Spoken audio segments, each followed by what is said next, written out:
Break બાદ ફરીથી આપનું સ્વાગત છે। અષાઢમાં અનરાધાર વરસી રહ્યા છે મેઘરાજા।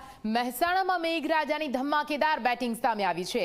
વહેલી સવારથી 2.5 થી 3 ઇંચ જેટલો વરસાદ મહેસાણાના શહેરી તેમજ ગ્રામીણ વિસ્તારોમાં વરસી ચૂક્યો છે। વરસાદના કારણે અનેક વિસ્તારોમાં પાણી ભરાવાની સમસ્યા પણ સામે આવી છે। મહેસાણા એક તરફ જતો મુખ્ય માર્ગ પાણીમાં ગરકાવ થયો। રાધનપુર ચોકડીથી ગોપીનાળા તરફ જતા માર્ગ પર કઈ રીતે પાણી ભરાયા છે આ દ્રશ્યમાં આપ જુઓ। પાણી ભરાતા વાહન ચાલકો અટવાયા છે કેમ કે રસ્તો સદંતર રીતે બંધ થઈ ગયો છે। વહેલી સવારથી મેઘરાજા મહેરબાન થયા છે। આપણે દ્રશ્યો બતાવવાનો પ્રયત્ન કરીશ કે જે પ્રકારે હાલમાં આપ જોઈ શકો છો કે મહેસાણા બેમાંથી મહેસાણા એક તરફ જવાનો જે મુખ્ય માર્ગ જે રાધનપુર ચોકડીથી જે છે ત્યાં ગોપીનાળા તરફ જતો માર્ગ છે સંપૂર્ણ પાણીમાં ગરકાવ થઈ ગયો છે। ગાડીઓ કહી શકાય કે ડૂબેલી જોવા મળી રહી છે। આપણે દ્રશ્યો બતાવવાનો પ્રયત્ન કરીશ કે 2 ગાડીઓ અહીંયા જોવા મળી રહી છે। આ ગાડીના પણ દ્રશ્યો બતાવીશ કે જે પ્રકારે હાલમાં સંપૂર્ણ ગાડી જે છે તે પાણીમાં ડૂબી જવા ગઈ છે। બીજી તરફના પણ દ્રશ્યો બતાવવાનો પ્રયત્ન કરીશ। બીજી એક કાર પણ જે છે તે હાલમાં પાણીમાં ડૂબી જવા ગઈ છે।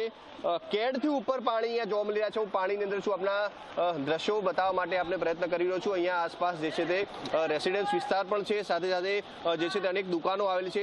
દુકાનદારો જે છે પોતાના ધંધા બંધ કરવા જે છે તે મજબૂર થયા છે। આપ જોઈ શકો છો કે કોઈ પણ પ્રકારે અહીંયા હાલમાં કોઈ વેપાર ધંધા છે કે તેવી પરિસ્થિતિ નથી। દ્રશ્યોમાં પણ આપણે બતાવવા જઈ રહ્યો છું કે કમરથી ઉપર પાણી અહીંયા આપ જોઈ શકો છો। પાણીમાં હું ઊભો છું, સંપૂર્ણપણે કમરથી ઉપર પાણી અહીંયા જોવા મળી રહ્યું છે। જે રેસિડેન્સ વિસ્તાર હોવાના કારણે લોકો જીવન જરૂરિયાતની વસ્તુ લેવા પણ બહાર નીકળી ન શકે તે પ્રકારની પરિસ્થિતિ છે। ઘરમાં કેદ થઈ જવા ગયા તે પ્રકારના દ્રશ્યો અહીંયા જોવા મળી રહ્યા છે।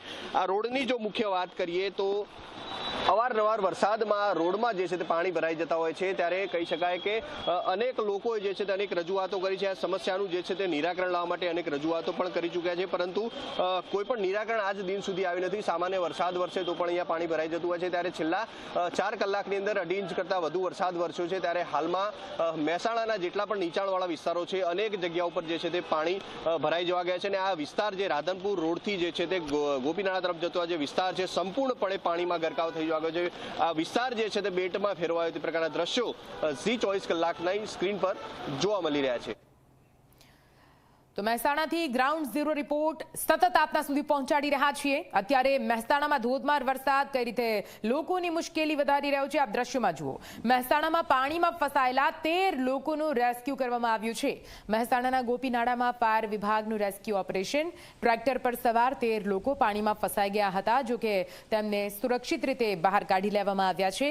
ટ્રેક્ટર પાણીમાં બંધ પડી જતા આ તમામ લોકો પાણીની વચ્ચે ફસાયા હતા, તમામને સહી સલામત બહાર કાઢવામાં આવ્યા છે।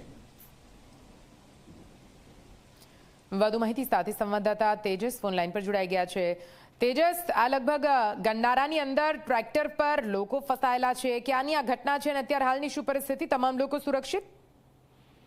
બિલકુલ દીદી, મહેસાણામાં કહી શકાય કે વહેલી સવારથી જ જે છે તે વરસાદી માહોલ જોવા મળી રહ્યો છે। વહેલી સવારથી જ મેઘરાજા મહેરબાન થયા છે। ધમાકેદાર બેટિંગ જે છે તે વરસાદની જોવા મળી રહી છે। ત્યારે મહેસાણાના ગોપીનાળા વિસ્તારમાં જે મુખ્ય મહેસાણા 1 અને મહેસાણા 2 ને જોડતું જે મુખ્ય નાળું છે ગોપીનાળા વિસ્તારમાં, જે છે ગોપીનાળા પાણીમાં ગરકાવ થવા ગયા હતા। ત્યારે પાણી ભરાઈ ગયા હોવા છતાં પણ એક ટ્રેક્ટર ચાલકે જે છે તે પોતાનું ટ્રેક્ટર ગોપીનાળામાં અંદર જવા દીધું હતું। ત્યારે ટ્રેક્ટર બંધ પડતા અંદર બેસેલ 13 જેટલા વ્યક્તિઓ જે છે તે પાણીમાં ફસાયા હતા। ત્યારબાદ મહેસાણા ફાયર વિભાગની ટીમ દ્વારા 13 વ્યક્તિઓનું જે છે તે રેસ્ક્યુ કરીને સહી સલામત તે લોકોને બહાર નીકાળવામાં આવ્યા હતા। અને હાલમાં કહી શકાય કે મહેસાણામાં વરસાદને લઈને અનેક જગ્યા ઉપર જે છે તે પાણી ભરાવાના દ્રશ્યો સામે આવી રહ્યા છે।